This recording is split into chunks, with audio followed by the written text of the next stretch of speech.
Buenas, este es el último video de teoría del tema número 10 del curso de Física General 3, el capítulo de patrones de difracción y polarización, y estamos viendo la sección 37.6, que sería polarización de las ondas luminosas.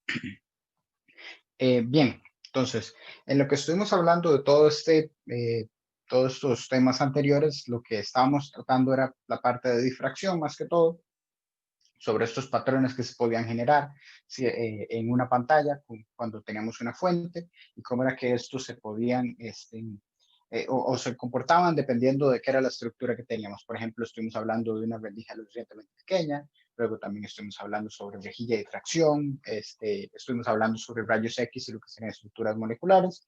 Eh, pues bien, ahora lo que vamos a hablar es algo completamente distinto, es un poco aislado de lo que sería la parte de difracción, pero pues por eso es que el capítulo se llama patrones de difracción y polarización, porque al final lo que vemos es la parte de polarización. Entonces, la parte de polarización lo que intenta es explicar lo que sería por qué es que en algunas ocasiones cuando tenemos ciertos fenómenos, perdemos una parte de la luz o simplemente lo que vemos es que cuando pasa a través de ciertos materiales no entendemos perfectamente por qué es que se pierde intensidad. Entonces la polarización viene a explicarnos este tipo de fenómenos. Entonces, como les digo, cuando nosotros tenemos a la luz que llega y interactúa con un medio, por lo general esperaríamos que nada más exista lo que sería qué sé yo, por ejemplo, la reflexión, que nada más la luz se refleje sobre el medio, o si se transmitiera, entonces nada más esperamos que se transmita. No esperamos realmente que hayan procesos en los que la luz de la nada desaparezca, que nada más pues encontremos al otro lado oscuridad. Bueno, pues puede suceder dependiendo de cómo es que estemos trabajando la parte o cómo esté dado esa onda. Bien, entonces, nosotros sabemos por los temas anteriores que la luz, al igual que las otras ondas electromagnéticas, se compone de una dirección de propagación y después lo que tendríamos es una dirección de campo magnético y una dirección de campo eléctrico. Entonces, digamos que tenemos una dirección para el campo eléctrico que va a ser vertical en este caso y de forma tridimensional veremos que el campo magnético está como hacia fuera de la pizarra. Evidentemente, en este ejercicio, en esta figura tengo que hacerla de esta forma porque no podemos trabajar con tres dimensiones. Pero la idea es entonces que tenemos la dirección de oscilación del campo eléctrico, tenemos la dirección de la oscilación del campo magnético y tenemos la dirección de propagación, que generalmente se relacionaba, perdón, esto es una B, que generalmente se relacionaba con lo que sería el vector de Poynting. Entonces nosotros podemos decir que está en esa misma dirección de Poynting, del vector de Poynting, lo que sería la propagación. Entonces, en realidad lo que nos vamos a enfocar en esta parte o con lo que vamos a trabajar es con la parte del campo eléctrico, pero realmente se podría ver también con la parte del campo magnético. Más que todo hablamos con el campo eléctrico para no generar tantas confusiones. Entonces, con este tipo de líneas o con esta dirección de acá es la que vamos a estar trabajando. Entonces, la idea de esta parte de polarización es que dependiendo del obstáculo con el que se encuentre la luz, puede que este campo eléctrico se vea afectado. Pero bien, esto de acá sería solo para un rayo. Yo estoy imaginándome un rayo en el que yo sé que entonces la dirección de propagación del campo eléctrico será de esta forma. Pero eso no significa que un rayo que vaya en la misma dirección de propagación pueda tener distintas direcciones de oscilación del campo eléctrico. Por ejemplo, el que estoy haciendo aquí sería que también iría junto con este emparejado, ¿verdad? La idea es que él oscile de esta forma, pero perfectamente podría oscilar en la dirección que tenía el campo magnético, lo que diría entonces que el campo magnético para ese caso se está oscilando en la parte vertical, pero como les dije, no voy a estar dibujando eso, o podría incluso darse en cualquier dirección que sea entre ellas. Entonces, por ejemplo, uno que venga acá y entonces lo veríamos por acá, o uno que venga por acá, entonces lo veríamos por acá. Y la idea entonces es que yo me imagine la dirección de propagación y todas las posibles direcciones que están perpendiculares a esa dirección de propagación podrían tener la oscilación del campo eléctrico, o el rayo tiene la posibilidad de tener la oscilación del campo eléctrico de esa forma. Entonces, debido a que una fuente de luz lo que está haciendo es haciendo oscilar unas cargas que generalmente lo que trabajamos son electrones, como está haciéndolos oscilar y la fuente de luz puede que se componga de muchísimos electrones, entonces la oscilación de los electrones puede ser aleatoria y puede generar lo que sería una luz que no esté polarizada. Entonces, una luz de este estilo. Por ejemplo, el sol nos envía luz que no está polarizada, que decimos que puede ir en cualquier dirección, debido a que los procesos en el sol, evidentemente, pues, pueden venir o pueden darse en direcciones aleatorias, en cualquier dirección, no están restringidas a una en específico. Entonces, la luz que viene del sol, por ejemplo, es un caso de luz que no está polarizada. Si la luz está polarizada, lo que nosotros decimos es que todas las líneas o todos toda la luz que está generando, todas las ondas que vienen de esa fuente o que provienen del punto donde decimos que viene la luz polarizada, tienen solo una dirección en específico. Entonces, por ejemplo, digamos esa. O perfectamente podría ser una de estas, por ejemplo, esta acá, que sería entonces una oscilación en esta parte hacia adentro y hacia afuera de la pizarra. Pero la idea es que sea solo una, que solo tengamos una. Eso es algo que nosotros llamamos una luz polarizada. ¿Bien? Entonces, ahora lo que vamos a estar viendo es que existen varias formas de polarizar la luz.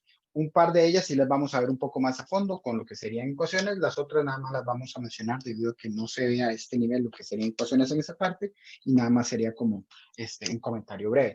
Entonces, de las más conocidas o las más útiles, las que más aparecen en ejercicios, sería la parte de la polarización por absorción selectiva, es que se le llama, y es que yo pongo un material que absorba lo que sería luz que lleve en una cierta dirección y emita o deje pasar, deje transmitirse solo un tipo de luz, una luz polarizada en una cierta dirección.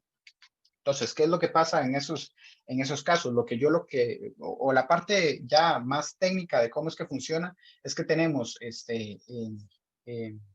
bueno, vamos a intentar ver si lo hago un poco más sofisticado. La idea es que yo lo que tengo es una molécula de un hidrocarburo que son sumamente largas, son una cadena bueno, como dice hidrógeno y carbonos. Entonces, la idea es que se tiene una cadena o una molécula que sea lo suficientemente grande y lo que espero es que los electrones puedan moverse libremente por esta cadena. Entonces, si yo lo que tengo es un campo eléctrico que va en esta dirección, por ejemplo, de todos estos posibles, si yo lo que paso o lo que me lanzan es uno que tenga una dirección paralela a lo que sería la cadena, entonces los electrones que se están moviendo de esa forma van a absorber ese campo eléctrico y entonces lo que van a hacer es calentarse, por decirlo así, o activarse más, pero van a haber absorbido esa luz. En cambio, si yo lo que hago es que lanzo una que vaya en una dirección completamente perpendicular, debido a que los electrones no se pueden mover en esa dirección, solo pueden mover verticalmente, entonces esa de ahí va a ser transmitida. Entonces, todo lo que sean, después de haber pasado la luz no polarizada por este objeto, que tendría un sentido de estos, yo lo que debería pasar nada más es luz que tenga una polarización de este estilo y que en estos momentos estaría o técnicamente estaría yendo hacia afuera de la pizarra. Entonces se propagaría en esta dirección y lo que tendría es que oscila el campo eléctrico en esta. Entonces, como verán, ¿verdad? No estamos hablando de campo magnético, nada más que con la parte del campo eléctrico.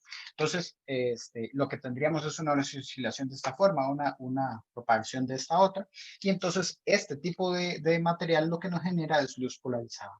Entonces, lo que serían las otras luces que están en las otras direcciones, lo que pasaría es que perderían intensidad. Entonces, todas las otras direcciones por acá, entonces lo que tendrían es que queden un poco menos intensas a como podían venir antes. Entonces, cuando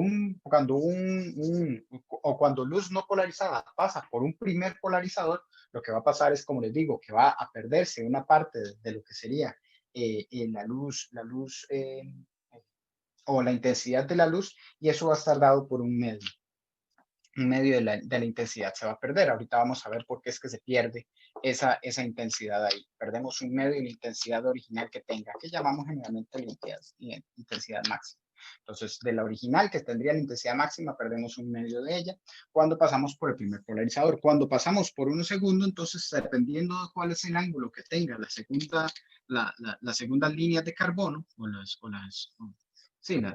la cadena de hidrocarburo, entonces así veremos si otra vez se acopla o no para permitir, con un ángulo que se generaría acá, para permitir que pase de nuevo la luz. Si ellas son completamente, si son completamente perpendiculares, entonces lo que tendría es que la otra acá absorbería el resto de la luz que faltaba, entonces esto perdería por completo la intensidad. Entonces, esto de acá generalmente no se ve con las cadenas de hidrocarburos, entonces, si no, lo que hacemos es más bien verlo con lo que llamamos polarizadores, que serían como unas lentes, y lo único que tienen distinto a una lente es que se ve como que si tuviera una línea, que es la que llamamos la línea de transmisión. Entonces, por ejemplo, bueno, en el caso de lo que teníamos antes, más bien, si la cadena de hidrocarburos es completamente vertical, la línea de transmisión entonces sería de esta forma, completamente horizontal, porque estamos diciendo que es la línea que transmite o por donde se puede transmitir lo que sería la luz. Entonces, esta es la que nos quedó ahí. Si yo colocara otro polarizador sobre este, entonces lo que tendría es un segundo polarizador. Generalmente lo que se hace en las figuras es que se ve una línea. Entonces aquí estaría el primero, luego ponemos el segundo. Y entonces este tendría otra dirección de la línea de transmisión. Entonces a mí lo que me interesaría es saber dónde estaba la anterior y dónde está este. Y eso es lo que generaría un ángulo zeta. Es el zeta que se formaría entre los dos. Entonces, noten que yo lo que estoy agarrando es el del anterior. Siempre tengo que agarrar el del polarizador anterior. Porque si tengo una configuración de varios, yo siempre tengo que agarrar el de antes. No tengo que agarrar el original, sino el que está justo antes. Entonces, ese ángulo zeta o esa dependencia que está ahí me va a decir cómo va a ser la intensidad para el segundo caso. Y eso está dado de la forma que la intensidad del siguiente va a ser igual a la intensidad del que estaba antes, el original, bueno, el original no, el que estaba anteriormente, y eso por el coseno cuadrado de zeta. Coseno cuadrado de zeta. Entonces, evidentemente, el coseno cuadrado me ayuda a que no tengamos intensidades negativas, y lo que me dice es que va a estar esto en un rango de 0 a 1. Por ejemplo, si el zeta se ve de 0, sería que tienen los dos la misma línea de transmisión. Entonces, yo espero que este haya polarizado al inicio y este acá siga transmitiendo de la misma forma, entonces no voy a perder nada de intensidad. Pero si yo más bien tuviera coseno de 90 grados, o sea, que este fuera completamente vertical cuando este era horizontal, entonces nótese que ahí perdería toda la intensidad, y después de este segundo polarizador yo ya no podría ver más luz. La intensidad se volvería cero porque el coseno de 90 es cero, y evidentemente el coseno cuadrado de 90 también va a ser cero. Entonces, algo por este estilo. La idea es que, como les digo, si yo tuviera varios, entonces lo que tomo es el del anterior. Entonces, nótese que aquí este de acá, sí, yo lo cambiaría un poco a lo que está en el libro. En el libro generalmente aquí lo que se pone es un I máximo, pero yo no diría que es el I máximo porque es el del anterior. Siempre hay que ver el anterior. Si yo tuviera, por ejemplo, el de 3, una configuración de 3, entonces primero hago la intensidad que pasaría por el segundo, vista de la intensidad que pasa por el primero, por ejemplo. Y después la intensidad que pasa por o que va a dejar el tercero, sería vista con respecto a la intensidad que tiene el segundo. Entonces, nótese que siempre veo el que está antes. Entonces, ¿cómo sería el del primero? ¿Cómo sería el del primero? Bueno, ahí ese sí sería, ahí sí estaría dado desde el máximo. Pero bien, ahora la pregunta es, ¿cómo sería el coseno de zeta? ¿Cuál es el coseno de zeta en esta parte de acá? Bueno, ahí es donde tenemos la situación por la que les decía esto de la mitad. Realmente el coseno de zeta aquí no aparece, sino que lo que hablamos es el promedio del coseno de zeta. ¿Cómo es el promedio con respecto a 0 a 2pi del coseno del cuadrado de zeta? Y entonces eso lo que nos da es el factor de un medio que tenemos por ahí. O sea, el coseno del cuadrado de zeta, lo que hacemos es más bien sacarle el promedio. Entonces sería algo como el coseno cuadrado de zeta, pero visto en promedio, y eso al final es un medio de I máximo. Entonces, por eso es que decíamos que perdíamos la mitad de la intensidad. O, dicho de otra forma, que nos quedamos con la mitad de la intensidad máxima original. Entonces, si nosotros tenemos una fuente original, poner un polarizador le quita la mitad de la intensidad y uno queda con la mitad de la intensidad original, y después cada uno de los otros polarizadores va a ir bajándola con respecto a lo que se tenía anteriormente. Entonces, en el segundo polarizador se baja un poco, dependiendo de lo que haya en el primero. Nótese que eso es importante, y lo de seguir, digamos, con que vaya uno con respecto al otro, porque por ejemplo, si yo tuviera un tercer polarizador, y para eso voy a permitirme nada más borrar acá y voy a colocarlo por aquí. Si yo tuviera un tercer polarizador en esta parte, aquí, y que este sea completamente vertical, su línea de transmisión es completamente vertical, yo lo que tengo que analizarlo es con respecto a este cita de acá. Entonces, eso lo que me va a decir es que cuando yo haga cuando yo haga los cálculos de I12 y I3, noten que ninguno de los dos va a dar 0. Entonces, aunque yo tenga uno aquí inicial que sea completamente horizontal y yo llegue a uno completamente vertical, como hay uno en medio, yo no lo pierdo. Y eso es una cosa muy curiosa en los polarizadores. Mientras haya un intermedio que no genere el ángulo de 90, entonces no vamos a tener la pérdida completa de la luz. Pero si yo eliminara este de acá y lo que me queda nada más el horizontal y el vertical, entonces ahí sí se perdería la intensidad de la luz completa. Es algo que pasa ahí por la forma en la que los polarizadores, además de absorber esta energía, también podrían transmitirla.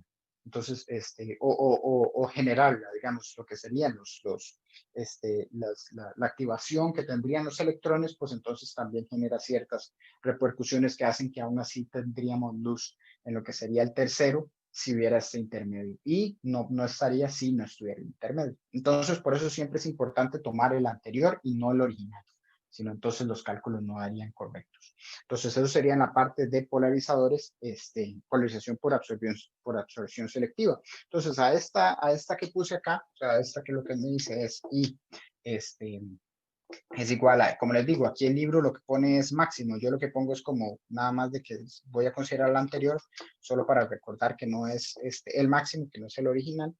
Entonces, algo por este estilo. Esto es a lo que nosotros llamamos la ley de Magnus.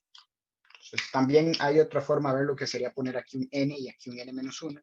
Es otra forma de verlo, pero ya dependerá de cada quien. O un n más 1 y n son otras formas de ver ahí las variaciones, digamos, de lo que es la terminología, pero al final la idea es siempre la misma. Eso es a lo que nosotros entonces llamamos la ley de Malus. Bien, y después el otro que tal vez sí se ve un poco más y que tiene un poquillo de cálculo, o por lo menos tiene parte matemática, es la polarización por reflexión. Pues, técnicamente es por reflexión y refracción. Y esto se debe a que cuando nosotros tenemos una fuente de luz que se emite hacia una superficie y un cierto material que esperamos que refleje y refracte, entonces cuando sucede eso, cuando llega a la superficie, esa fuente de luz, yo lo que espero es que parte o la luz que llega a su superficie se refleje y se refracte, y en la refracción y en la reflexión ocurre polarización, o sea, se polariza también lo que sería esa luz que se refleja y la que se refracta. Entonces, por ejemplo, en este caso, digamos que se generaría una luz por acá y por aquí se generaría otra, que sería la de reflexión. Entonces, aquí lo que sabemos es que este cita es exactamente igual a este otro. Vamos a ponerle cita 1, por ejemplo, y este de acá sería el cita prima, que siempre hemos conocido. Entonces, cita 1 prima, digamos, que sabemos que depende de lo que sería el índice de refracción de estos objetos. Entonces, por ejemplo, llamemos este N1 y este N2. Entonces sabemos que esta se deflecta de una forma distinta o tiene un ángulo distinto por el hecho de la ley de Snell. Esta que es exactamente igual y lo sabemos por la ley de la reflexión. Entonces, como les digo, esta de acá puede que no sea polarizada, pero lo que son la luz reflejada y la luz refractada sí puede llevar polarización. Puede que se polarice, incluso puede que se termine completamente polarizada.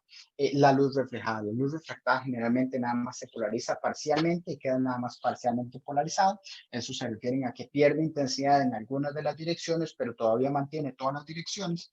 Pero la luz reflejada, en ciertos casos, en una cierta dirección específica, va a polarizarse por completo. Y eso se da cuando específicamente lo que tenemos en esta parte de acá, nada más aquí, cuando lo que pasa aquí es que entre la luz reflejada y la luz refractada se forma un ángulo de 90 grados. Cuando esto sucede, entonces lo que pasa es que por la configuración que estamos teniendo, por cómo interactúa con lo que sería la superficie, y en eso no me voy a meter mucho, me parece que el libro habla un poco de eso, pero realmente no es algo que sienta yo que se le tenga que dar mucho énfasis, porque más bien podría empezar a confundir, y es por el hecho de que se habla de la interacción de los campos eléctricos con lo que sería la superficie de este objeto. La idea es que nada más cuando yo tengo estos 90 grados se configura de tal forma que esta todavía queda parcialmente polarizada, pero esta realmente no nos importa tanto, es esta de acá la que se polariza por completo. Y entonces yo lo que hago es que lo que me va a quedar por ahí es, nada más nótese que esa raya azul sería la propagación, la dirección de propagación, y lo que me queda es la dirección del campo eléctrico queda completamente en la dirección que en este caso sería hacia afuera y hacia adentro de la pizarra. Entonces esa es la dirección en la que quedaría polarizada la luz en esos casos. Entonces véanlo como una polarización completamente horizontal de esta forma. Entonces aquí quedaría polarizada la luz. Como les digo, esta acá queda parcialmente polarizada, entonces ahí sí tenemos para todas las direcciones que sean en el plano, ¿verdad?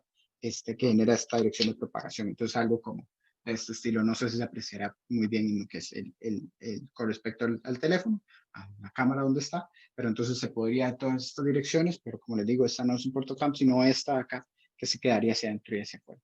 Entonces, nótese que se ocurre cuando esto de acá es 90, pero nosotros podemos hacer relaciones entre este cita 1, que es este mismo igual, este cita 1 prima, que es el de la refracción, y este ángulo 90. Noten que la suma de estos tres da 180, porque esta línea va acá, ¿verdad? Entonces vean que esto, más los 90, más esto da 180. Entonces lo que yo tengo por ahí es que yo puedo hablar, por ejemplo, de cita 1 prima, por decir alguno, cita 1 prima, como bueno, primero hagamos la suma, sería cita 1 más 90 grados más cita 1 prima, que es igual a 180. Entonces yo lo que puedo decir ahí es que cita 1 es 180 menos 90 grados menos cita 1. O también se puede ver como cita 1 es igual a 90 grados menos cita. ¿Okay? Entonces, donde este es el refractado y este es el original. Entonces, con esto lo que se quiere llegar es también porque nosotros podemos relacionar cita 1 prima y cita 1 mediante la ley de Snell, por la refracción que se da. Entonces, yo sé que esto es seno de cita 1 es igual a, con N1, y aquí N2, seno de cita 1 prima. Bien, entonces, este cita 1 prima, vean que lo puedo cambiar por lo que tengo aquí arriba, entonces me queda N1 cita 1 igual a N2, y aquí lo que quedaría es seno de cita, 90 menos cita 1. Grados menos cita. De esa forma. Entonces yo lo que puedo decir es que esto aquí, seno de 90 grados menos cita 1, yo lo puedo convertir a lo que sería el coseno de cita 1. Entonces esto acá por cuestiones trigonométricas, recordando lo que sería la resta de ángulos dentro de un seno, entonces yo lo puedo transformar para que quede de la forma N1 seno de cita 1 es igual a N2 coseno de cita 1. Y nótese que entonces me está quedando solo con el ángulo cita 1. Este ángulo cita 1, para el caso donde justamente esto es 90, generalmente se le llama el ángulo de Brewster. O cita P se le pone por el hecho de que se está polarizando, entonces por eso queda con una P. En algunos lugares se le pone la B de Brewster, ya depende de la literatura, pero en este caso utilizamos P de polarización.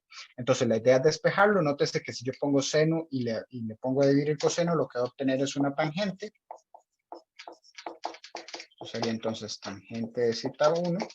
Bueno, que estaba diciendo, ¿verdad? Que para el caso específico de esto, entonces yo le puedo poner P.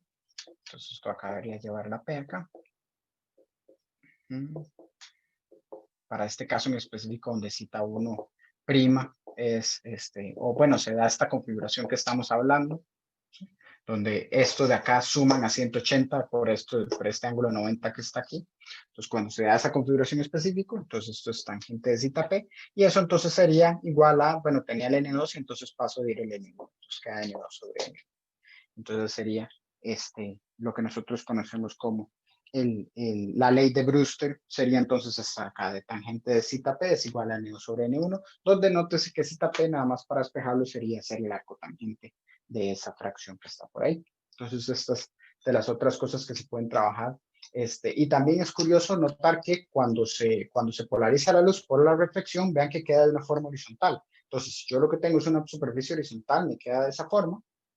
Si yo lo que tengo es una superficie vertical, entonces queda de otro estilo, pero la idea es que cuando nosotros tenemos ese tipo de polarización, generalmente hay algunos materiales que se hacen justamente pensados o se diseñan para que detengan esa polarización reflejada en las superficies. Por ejemplo, hay algunos lentes que se hacen para que reflejen ese tipo de polarización. Si nosotros entonces colocáramos ese tipo de lentes de una forma completamente vertical, entonces lo que tendríamos es que no funcionan, no polarizan correctamente y entonces no permiten igual que pase la luz, no son tan efectivos. Entonces, evidentemente están hechos para poder utilizarse en una cierta dirección porque saben que la polarización se da en esa dirección en específico. Bien, entonces ya ahora lo que nos falta nada más para terminar es mencionar lo que serían las otras polarizaciones, que es la polarización por reflexión doble, que esa nada más lo que menciono es que hay ciertos materiales que están hechos para tener dos tipos de índices de refracción, o sea, dos índices de refracción distintos, donde uno es el ordinario y el otro es el extraordinario, y el extraordinario depende, es un índice de refracción que es curioso porque depende del ángulo de incidencia. Entonces, el hecho de hacer que dependa del ángulo de incidencia también hace que, o genera que hayan dos imágenes en lugar de solo uno cuando uno ve a través de este tipo de materiales. Son generalmente materiales cristalinos los que permiten ese tipo de, eh, de fenómenos. Entonces, además de generar esas dos imágenes, las polariza distinto, o sea, la luz que va hacia esas dos, o que viene más bien de esas dos, se polariza de una forma distinta, entonces dependiendo de si yo pongo un polarizador de una forma u otra, entonces yo puedo ver una de las imágenes y la otra no. Entonces, esa parte de ahí no se trabaja mucho por el hecho de que se necesitaría un poco más de conocimiento en la parte de la doble refracción que se da, y pues no es el énfasis que se quiere hacer en la parte de polarización, evidentemente.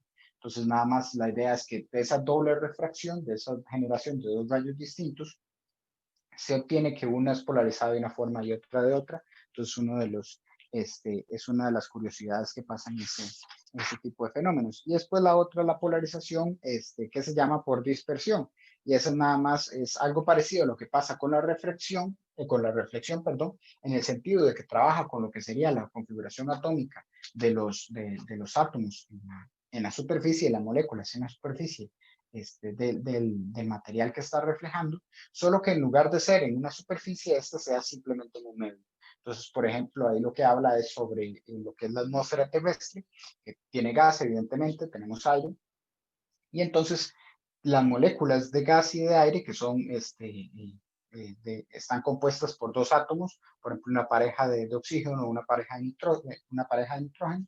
Entonces, ese tipo de moléculas lo que hace es que le da una cierta polarización o absorbe parte de la luz, la que vaya en una cierta dirección, dependiendo de su longitud de onda también. Entonces, dependiendo del tamaño que tenga esta molécula, nótese que son dos átomos que están a una cierta distancia, entonces eso también va a afectar qué tipo de luz pueden absorber y también en la dirección en la que lo pueden realizar. Entonces ahí también se habla un poco de, dependiendo de la dirección en la que se vea, uno también podría ver cierta luz que es polarizada y otra que no lo es. Y con eso también, además de esa dispersión, o sea, además de tener un caso, lo que se tendría es polarización en varios puntos, porque el gas está en todo lo que sería el medio desde la superficie hasta donde termina la atmósfera. Entonces se generaría algo parecido a lo que pasa con la ley de Malus. Nos decimos que hay varios polarizadores, entonces hay partes de la luz o varios colores, en ese caso serían varias longitudes de onda de la luz que quedan atrapadas. Por ejemplo, cuando se habla del ozono, entonces sabemos que el ozono atrapa lo que sería la luz ultravioleta o la polariza de forma en la que pierde intensidad fuertemente y por eso es que podemos hablar de que nosotros estamos protegidos por el capa de ozono, por ejemplo. Eh, contra rayos ultravioleta. Y también con lo que es luz de otros colores, también dentro de la luz, dentro del espectro visible, este, también hay algunos tipos de luces que también se ven polarizadas y la intensidad se baja. Y eso es lo que explica, ahí el libro lo hace un poco más extenso, la verdad es un poco complicado entenderlo, más que todo por el hecho de que se necesitan ciertas perspectivas para entender más o menos cómo es que van los ángulos y eso es mejor hacerlo ya con un video en vivo. Entonces ahí sí les recomiendo que vayan y busquen algún tipo de video en el que sí se pueda hacer más ediciones y puedan tener este tipo de animaciones un poquito más elaboradas, algo que lamentablemente no se me da muy bien. Pero se pueden buscar un video en internet donde puedan ver más o menos cuál es la idea de esta interacción que ocurre entre lo que serían las moléculas del gas y la luz que viene, la luz visible, y por qué es que por ejemplo, tenemos el cielo se ve azul cuando obviamente no estamos viendo directamente hacia el sol, sino que estamos viendo en otra dirección, porque es que podemos decir que el cielo es azul, e incluso porque cuando el sol baja y nosotros entonces tenemos o la luz tiene que viajar por una distancia mucho más grande en lo que es la atmósfera, porque es que vemos más bien en lugar de azul, vemos lo que serían los celajes, que es lo que tira un rosado, rojo, naranja, que es lo que se puede ver en el atardecer y en el amanecer también. Entonces, como les digo, sí, si quisieran entrar más, ahondar más en eso, sería bueno que se busquen un video. También decidí que no era muy conveniente buscar tal vez un enlace o algo por el estilo, o presentarlo junto con este video, por el hecho de que no es el énfasis, no tiene parte de cálculo, entonces no es como que se vea mucho en lo que serían los ejercicios. Pero sí, es para demostrar que este tipo de análisis o la parte de polarización mm, explica ciertos fenómenos que todavía nos faltaba entender en lo que es la parte de ondas electromagnéticas o de luz visible. Entonces, con eso estaríamos terminando este tema. Y debido a que esta es la última sección, este es el último video, entonces ya lo que nos quedaría sería el tema número 11, que se estaría para la próxima semana. Muchísimas gracias por su atención.